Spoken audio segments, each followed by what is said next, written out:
اسلامی تاریخ میں سے حضرت یوسف علیہ السلام کا تعارف۔ حضرت یوسف علیہ السلام بڑے مشہور اور جلیل القدر پیغمبر ہیں۔ آپ حضرت یعقوب علیہ السلام کے بیٹے، حضرت اسحاق علیہ السلام کے پوتے اور حضرت ابراہیم علیہ السلام کے پڑپوتے ہیں۔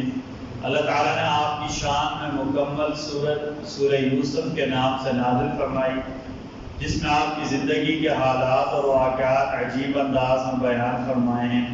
قرآن کریم میں 27 مرتبہ 27 مختلف آیات میں اللہ تعالیٰ نے آپ کا تذکرہ کیا ہے۔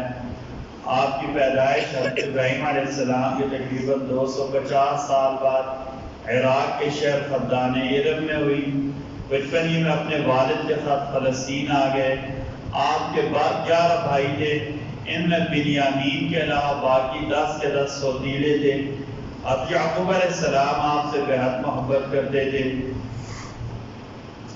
کیونکہ یعقوب علیہ السلام آپ کی پیشانی پر چمکتا ہوا نور نبوت پہچانتے تھے، اور وحی الہی کے ذریعے آپ کو اس کی اطلاع بھی ہو چکی تھی۔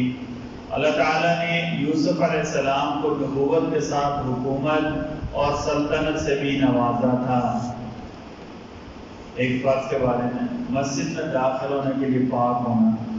نبی کریم صلی اللہ علیہ وسلم نے فرمایا ناپاک آدمی کے لیے مسجد میں داخل ہونے کی اجازت نہیں ہے۔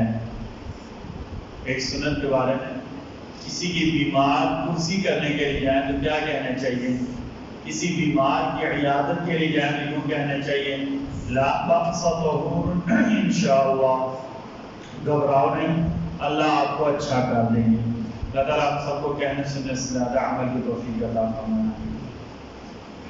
بسم اللہ الرحمن الرحیم، بسم اللہ والصلاة والسلام علی رسول اللہ، بسم اللہ وعلی ملت رسول اللہ۔